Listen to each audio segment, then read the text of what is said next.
जय श्री राम। सनातन भारतीय परंपराओं का सम्मान रामायण का हर चरित्र से खाता है और बड़े से बड़ा लोभ लालच भी हमें संस्कारों से विचलित नहीं कर सकता यदि हम रामायण का और रामायण के पात्रों के चरित्रों का अनुसरण कर सके। जब राम जी की शादी तय हो गई, उनका विवाह तय हो गया, तो राजा जनक ने एक दूत भेजा महाराज दशरथ के पास। आपने देखा कि महाराज दशरथ ने उस दूत का किस तरह से सम्मान किया, किस तरह से उसे भेंट दी, और दूसरी तरफ दूत का व्यवहार देखिए कि उसने उस भेंट को लेने से ये कहते हुए मना कर दिया कि वो लड़की की ससुराल में आया है और वहां से वो कुछ नहीं ले सकता। इन्हें कहते हैं संस्कार। जब ये समाचार महारानी कैकेयी तक पहुंचा तो महारानी कैकेयी ने क्या कहा? मेरे राम का विवाह। उनके मन में एक पल के लिए भी ये फीलिंग नहीं आई कि वो राम की रियल मां नहीं है। आज की विमाताओं को देख लीजिए, जितना विमाताओं के बारे में हमने सौतेली मां जिन्हें कहते हैं, जितना हमने अपने किस्से कहानियों में पढ़ा है, और किस्से कहानियों में नहीं पढ़ा, हमने अपने जीवनों में भी देखा है कि किस तरह से सौतेली मां व्यवहार करती है बच्चों के साथ। लेकिन यहां रामायण के चरित्र में देखिए कि कैसे तीनों माओं ने चारों बच्चों की शादी का समाचार सुना और सबको यही लगा कि ये हमारे उनके अपने बेटे का सम्मान है। जब महाराज दशरथ बारात लेकर राजा जनक के यहां गए, तब उन दोनों में जो बात हुई, उन दोनों के जो विचार थे, उनको यदि हम देखें तो हमें पता लगता है कि आज यदि सबके विचार वैसे ही होते तो कितना अच्छा होता। राजा जनक ने कहा कि वो क्योंकि बेटी का दान कर रहे हैं इसलिए वो उनका पद नीचे है।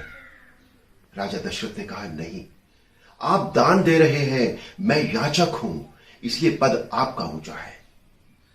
और आज जब लड़की के पिता से बात करता है या उनकी शादी की बात होती है तो सबसे पहले ये बात होती है कि आप दहेज कितना देंगे। वहां कन्यादान की बात कोई नहीं करता।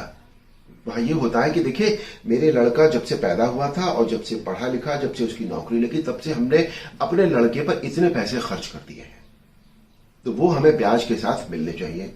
और ये मांग लड़की के पिता के सामने आज रखी जाती है। दहेज हमारे जीवन की, हमारे समाज की एक इतना बुरा अंग है जो हमेशा के लिए समाप्त होना चाहिए, लेकिन वो समाप्त अभी नहीं हुआ है। लेकिन उसे समाप्त करने वालों की गिनती अब बढ़ती जा रही है।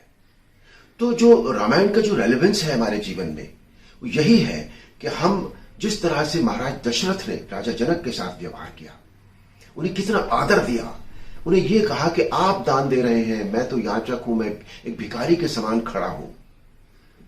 तो यह है संस्कार जो लड़की के परिवार और लड़के के परिवार के बीच होने चाहिए।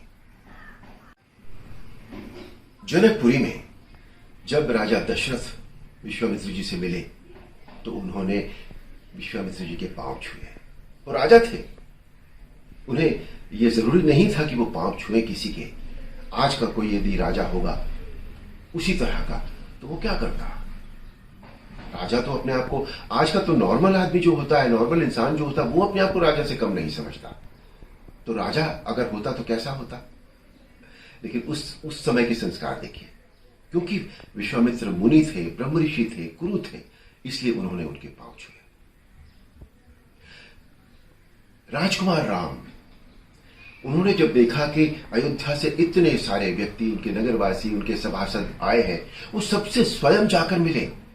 उन्हें क्या आवश्यकता थी मिलने की सबसे?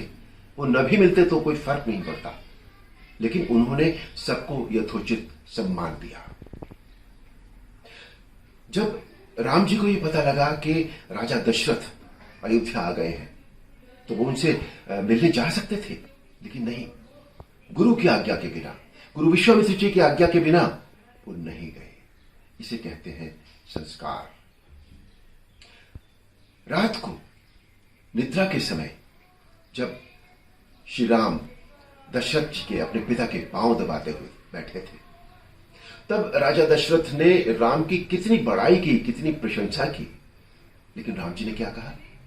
राम जी ने कहा कि आप मेरे प्रेरणा स्रोत हैं और पुत्र को पिता की हर इच्छा पूरी करनी चाहिए, चाहे उसके लिए उसे अपने प्राण भी देने पड़े तो भी पिता की हर इच्छा को पूरा करना चाहिए। इसे कहते हैं संस्कार। और उसके बाद जब राम वहां से चले जाते हैं और अपने स्थल पर जाते हैं, विश्राम स्थल पर, तब लक्ष्मण और बाकी दोनों छोटे भाइयों का व्यवहार, तीनों छोटे भाइयों का व्यवहार राम जी के साथ, वो देखिए कि वो कैसा है। यानी भाइयों में इतना प्यार है, इतने संस्कार है। आज ये सब बातें हमें देखने को नहीं मिलती, दुख होता है। पता नहीं ये सब प्यार, संस्कार, प्रेम, एक दूसरे के प्रति संवेदनशीलता, ये सब कहां चली गई है। आज देखिए कि प्रकृति ने हमें यह अधिकार नहीं दिया कि हम ये तय कर पाए कि हमें किसके घर में जन्म लेना है। वो प्रकृति डिसाइड करती है, लेकिन हमने अपने चारों तरफ ये बना लिया कि हमारा स्टेटस ये है, उसका स्टेटस ये है, वो हमसे नीचा है, वो उस धर्म में पैदा हुआ, हम इस धर्म में पैदा हुए, वो हमसे नीचे है। रंग भेद, ये क्या क्या, ये सब हमारा अपना बनाया हुआ है, प्रकृति का बनाया हुआ नहीं है। ये प्रकृति ने हमें एक ही तरीके से ट्रीट किया था। प्रकृति की नजरों में या भगवान की नजरों में यूं कहें, कोई राजा नहीं होता, कोई रंग नहीं होता, कोई जाति भेद नहीं होता, कोई धर्म का भेद नहीं होता, कोई स्थल का भेद नहीं होता। ये सब हमने अपने आप बनाए हैं। हमें ये नहीं बनाने चाहिए। हमें ये सब रामायण से सीखना चाहिए, उसके पात्रों के चरित्रों से हमें ये सब सीखना चाहिए। आज समाज में पारिवारिक विघटन हो रहा है, संयुक्त परिवार अब बिखर रहे हैं। ऐसे में हमें सबको समानता से देखना होगा। बुजुर्ग, गुरु, ये सब निर्जीव सी बेकार की वस्तु होकर रह गए हैं। हमें इनको सम्मान देना चाहिए। मेरी आप सबसे प्रार्थना भी है, विनती भी है, मेरी इच्छा भी है कि आइए हम सब रामायण के पात्रों के चरित्रों के, प्रभु श्री राम के चरित्रों का अनुसरण करें और उनका अनुसरण ही हमें विश्व कल्याण के मार्ग की ओर ले जा सकता है। संस्कार ही है जो हमें एक अच्छा जीवन दे सकते हैं, एक अच्छा समाज दे सकते हैं, एक अच्छा परिवार दे सकते हैं, एक अच्छे विश्व की हम कल्पना कर सकते हैं और तब हम अपनी इच्छाओं को पूरा कर सकते हैं। जय श्री राम।